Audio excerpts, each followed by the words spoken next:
അത് നേരത്തെ ചെറുതായിട്ടിരിക്കുമ്പോൾ 2 വയസ്സിൽ അങ്ങനെ കണ്ടോ അച്ഛനും അമ്മയും നമുക്ക് ഇവിടെ വരുമ്പോൾ പിന്നെ നമുക്ക് അത് അറിയില്ല, എവിടെയൊന്നും അറിയില്ല. അപ്പൊ ഇത് കൊച്ചിലെ കണ്ടിട്ടുള്ളതല്ലേ നിമിഷം? ചെറുതിലായിട്ട് കണ്ടതാണ്. അപ്പൊ ഈ ഒരു വിഷയം അറിഞ്ഞപ്പോൾ ചേച്ചിക്ക് എന്നാ തോന്നിയത്? എനിക്കൊന്നും തോന്നുന്നില്ല. അതിന് ഒരു വധശിക്ഷയ്ക്ക് വിധിക്കാം. അയ്യ, അത് നമ്മളിവിടെ ഇരിക്കില്ല, എവിടെയെങ്കിലും മക്കളുടെ അവിടെയൊക്കെ പോയി അത് അറിയില്ല. 10 ദിവസം ഇവിടെ ഇരുന്ന് മക്കളുടെ അവിടെ ഇരുന്നാൽ പിന്നെ അങ്ങനെ വലിയ പെൺകുട്ടികളുടെ അവിടെ പോകും. അമ്മ അവിടെ ഇല്ലല്ലോ. ഏത് മൂത്ത മോളെയോ? മൂത്ത മകള് അത് കടിച്ചു കൊടുത്തു. ഇത് 2ാമത്തെ മകളാണ് ഇപ്പോൾ ഇതങ്ങനെ കൃഷ്ണപ്രിയ പറഞ്ഞത്. പിന്നെ എന്താണെന്നുള്ളത് നമുക്കറിയില്ല സാർ. ഇല്ല, അത് പിന്നെ നമുക്ക് എന്താണെന്ന് അറിയില്ല. അത് നമ്മുടെ എവിടെയാകുമ്പോൾ എങ്ങനെ അറിയും? അവർ പുഴ കടന്ന് അപ്പുറത്താകുമ്പോൾ നമ്മൾ എന്താണെന്നുള്ള വിവരം അറിയില്ല. അന്നൊക്കെ ചെറുപ്പത്തിലൊക്കെ നിങ്ങളുമായിട്ട് ഇടപെടുകയൊക്കെ ചെയ്യായിരുന്നു അല്ലേ? കുട്ടികളെ പഠിക്കുമ്പോൾ അങ്ങനെ അറിയാണ്. അവരുടെ കൃഷിയും അവരുടെ വീടും ഒക്കെ അവിടെയാണ്.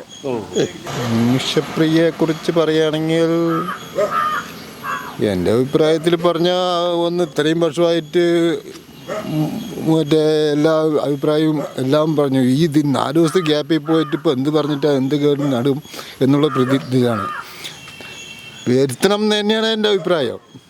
പക്ഷേ ഈ ഇത്രയും ദിവസം നേടാത്തത് ഇപ്പോൾ അടിയന്തരാവസ്ഥ കാലത്ത് ഈ സമയത്ത് പോയി ചെയ്യുന്നത് മോശമല്ലേ? ഇത് നേരത്തെ ചെയ്താണെങ്കിൽ എപ്പോൾ എന്തെങ്കിലും ഒന്നൊരു തീരുമാനമായിട്ടുണ്ടാവും. അത്രയേ ഉള്ളൂ. നമ്മുടെ അഭിപ്രായം അതായിരുന്നു. കാരണം ചോദിച്ചാൽ ഇത് ഇത്ര തിടുക്കപ്പെട്ട് ചെയ്യേണ്ടതായിരുന്നു.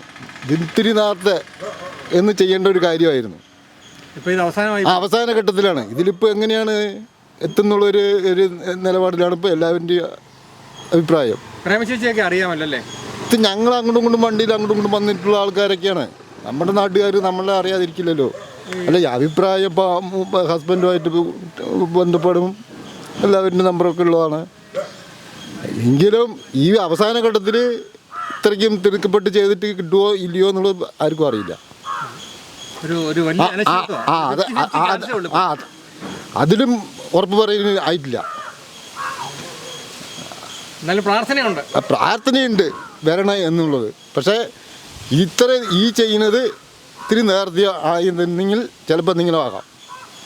നിമിഷപ്രിയ എത്ര കാലം പോലെ അറിയാം? നിമിഷപ്രിയ ഇവിടെ ജനിച്ച് വളർന്നവരാണ്. ഞങ്ങളും ഇതേപോലെ ജനിച്ച് വളർന്നവരാണ്. ആണ്, അന്ന് പോലെ അറിയാം. അപ്പൊ ഇങ്ങനെ ഒരു മാനസിക ഒരു തൊണ്ടെന്ന് തോന്നുന്നു.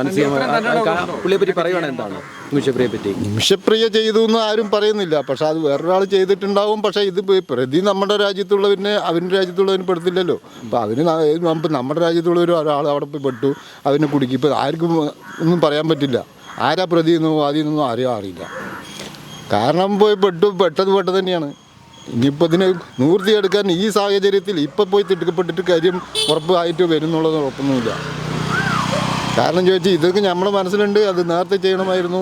ഇപ്പോൾ അടിയന്തരാവസ്ഥയിൽ കേന്ദ്രം ഇടപെട്ടു. ഇതൊക്കെ നടക്കും തോന്നുന്നൊന്നുമില്ല. ഇത് നേരത്തെ ചെയ്യണമായിരുന്നു. താമസിച്ചു. കല്യാണത്തിനൊക്കെ പങ്കെടുത്തിട്ടുണ്ടോ നിമിഷപ്രിയ? എല്ലാവരും കല്യാണം എല്ലാം പങ്കെടുത്തിട്ടുണ്ട്. ടോമിയായിട്ട് നല്ല പരിചയം.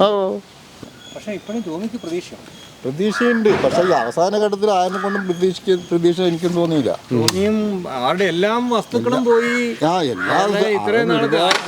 ഇതിപ്പോ എന്ത് പരിപാടി ഉണ്ടെങ്കിലും മൂപ്പര് വരും.